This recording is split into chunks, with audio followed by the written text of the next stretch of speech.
महात्मा बुद्ध कहते हैं कि आज़ाद हो जाओ और ना किसी के गुलाम बनो और ना ही किसी को गुलाम बनाओ।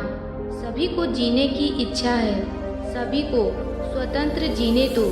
जो लोग शारीरिक गुलाम हैं लेकिन वे मानसिक रूप से आज़ाद हैं, तो एक न एक दिन वो अपनी शारीरिक गुलामी खत्म कर ही लेंगे और आज़ाद हो जाएंगे।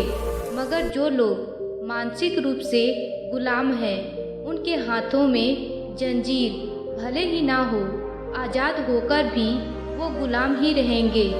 इसलिए महात्मा बुद्ध मानसिक विकास पर बहुत ध्यान देते थे। वे चाहते थे कि सभी का मानसिक विकास हो ताकि वे उन सभी चीज़ों को समझ सके जिसने उन्हें गुलाम बनाया हुआ है और उन्हें पता भी नहीं कि वे गुलामी किए जा रहे हैं। एक छोटा सा बच्चा जब इस दुनिया में आता है तो वो स्वतंत्र होता है। उसमें न लोभ होता है, न क्रोध होता है, न काम वासना होती है और न ही उसे किसी चीज़ की जिज्ञासा होती है। न तो भविष्य की कल्पना करता है और न ही अतीत की चिंता। वो केवल अस्तित्व में जीता है। उसे किसी चीज़ का डर नहीं, वह निडर होता है। जन्म के समय की जैसी स्थिति को पाने के लिए सभी लोग नए नए तरीके अपनाते हैं। कुछ ध्यान करते हैं, कुछ आडंबर करते हैं, कुछ यादों का सहारा लेते हैं और कुछ किताबें पढ़ते हैं। लेकिन फिर भी उसी स्थिति को पाना आसान नहीं होता, क्योंकि हम गुलाम हो चुके हैं। एक छोटे बच्चे को हम धीरे धीरे गुलामी की जंजीरों पहनाते हैं और उसे बताते हैं कि डर किस चीज़ का नाम है, धर्म क्या है, जाति क्या है, अमीर क्या है, गरीब क्या है, पैसे क्यों ज़रूरी है, उसे बड़ा होकर क्या बनना है। हम उससे कहते हैं कि क्रोध मत करो, झूठ मत बोलो, लेकिन धीरे धीरे हम उस बच्चे से सभी मौलिक चीज़ें छीन लेते हैं, उसकी निडरता छीन लेते हैं। कोई भी काम करते हुए भविष्य की चिंताओं में उलझ जाता है, भूतकाल में फंस जाता है। ईर्ष्या, लोभ, क्रोध, मोह का जन्म उसके अंदर होता है और यही चीज़ें हमें मानसिक गुलामी की तरफ खींच लेती है। तब हमारे सारे निर्णय स्वतंत्र रूप से नहीं होते। हमें जितना सिखाया गया है केवल उतना ही हम सोच पाते हैं। महात्मा बुद्ध एक बार एक गांव से जा रहे थे। वहां के सभी गांववासी महात्मा बुद्ध को पसंद नहीं करते थे। बुद्ध की यही कोशिश रहती थी कि वो उस जगह पर जाएं जहां लोग उन्हें नापसंद करते हो। वहां जाने से पहले बुद्ध के शिष्यों ने बुद्ध से कहा, हे बुद्ध, आप जिस गांव जा रहे हैं उस गांव के लोग ना आपकी बातों को पसंद करते हैं और ना ही वह आपको वहां आने देना चाहते हैं। आपका वहां जाना सही ना होगा। तब महात्मा बुद्ध ने कहा, उन्हें मेरी ज़्यादा ज़रूरत है। वह लोग अभी अपने से कुछ भी नहीं सोच पाते। हजारों वर्षों से उन पर जो लिख दिया गया है उससे ज़्यादा वह सोच नहीं सकते। अगर कोई उस लिखे हुए को मिटाने की कोशिश करेगा तो वह उसे भला बुरा तो कहेंगे ही। जब महात्मा बुद्ध गांव में आए तो गांव वालों ने बुद्ध को भला बुरा कहा और बद्दुआएं देने लगे।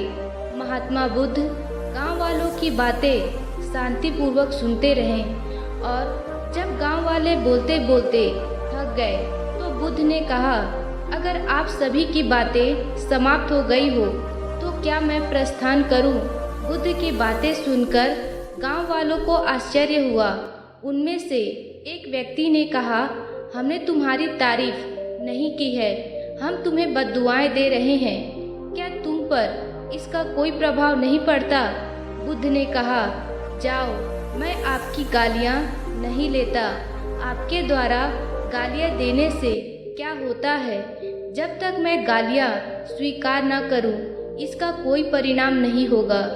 कुछ दिन पहले एक व्यक्ति ने मुझे एक उपहार दिया था, लेकिन मैंने उस उपहार को लेने से मना कर दिया तो वह व्यक्ति उपहार को वापस ले गया। जब मैं लूँगा ही नहीं तो कोई मुझे कुछ कैसे दे सकता है? बुद्ध ने गांव वालों से पूछा, अगर मैंने उपहार लिया ही नहीं तो उपहार देने वाला व्यक्ति उस उपहार का क्या किया होगा? गांव वालों में से एक व्यक्ति ने कहा, उस उपहार को उस व्यक्ति ने अपने पास ही रख लिया होगा। तब बुद्ध ने कहा, मुझे आप सब पर बड़ी दया आती है, क्योंकि मैं आपकी इन गालियों को लेने में असमर्थ हूँ और इसलिए आपकी यह गालियाँ आपके पास ही रह जाएगी। लेकिन महात्मा बुद्ध की जगह अगर आप होते तो आप क्या करते? क्या आप भी ऐसा ही करते जैसा महात्मा बुद्ध ने किया? संभवतः आप ऐसा नहीं करते। यह कार्य करने के लिए स्वतंत्र बुद्धि का होना आवश्यक है, जिस पर आपका नियंत्रण हो। मानसिक रूप से गुलाम व्यक्ति ऐसा नहीं कर सकता। आज के समय में अगर आपको कोई छोटी सी भी बात कह दे तो आप उससे लड़ने के लिए तैयार हो जाएंगे। सड़क पर दो आदमी आपस में टकरा जाए तो वे एक दूसरे का सर फोड़ने के लिए तैयार रहते हैं। ना उनमें विवेकशीलता है और ना ही इतना सा ज्ञान कि उनके लड़ने से केवल उन दोनों को ही नुकसान होगा और केवल नुकसान ही होगा, किसी का कोई फायदा नहीं होगा। फिर भी वह लड़ेंगे केवल अपने मन की संतुष्टि के लिए। और हम सबका क्या? हम सब भी तो यही कर रहे हैं, लड़ रहे हैं छोटी छोटी बातों पर, उन बातों पर जिनका कोई अस्तित्व ही नहीं है। धर्म के नाम पर, जाति के नाम पर, धर्म के नाम पर आपस में लड़ ही रहे हैं। हम में इतना विवेक भी नहीं है कि धर्म के नाम पर तो कम से कम नहीं लड़ना चाहिए, क्योंकि कोई धर्म आपस में लड़ने के लिए नहीं कहता है। वह कहता है केवल प्रेम और शांति के लिए, वह भाईचारे के लिए कहता है।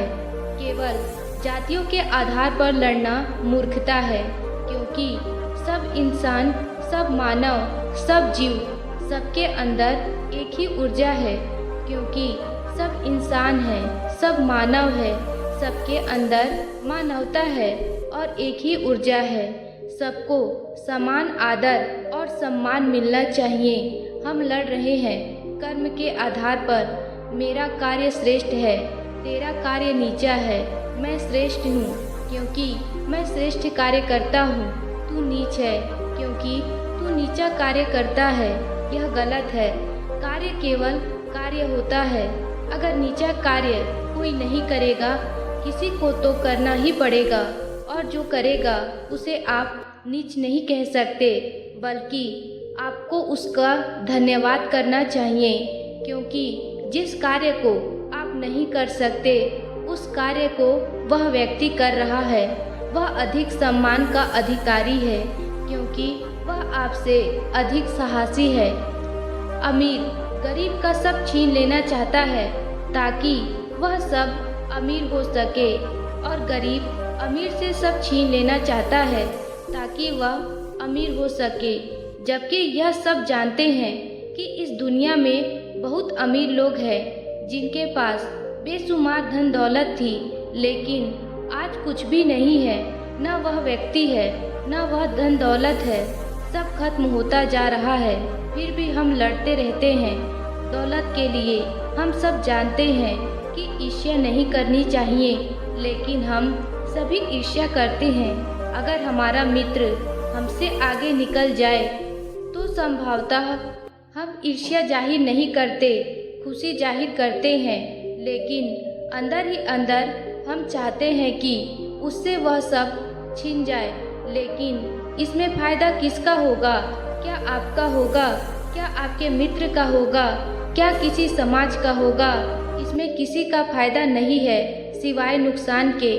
लेकिन फिर भी हम हमेशा ऐसा ही करते हैं और ऐसा ही करते रहेंगे, क्योंकि हम गुलाम हैं, मानसिक गुलाम। हम स्वतंत्रता पूर्वक सोच नहीं पाते क्या सही है और क्या गलत। हालांकि यह सब इतनी बड़ी बातें नहीं हैं जिसके लिए आपको बड़े ध्यान की ज़रूरत पड़े या इसके लिए आपको बड़ी बड़ी किताबें पढ़नी पड़े या इसके लिए आपको गहन चिंतन करना पड़े।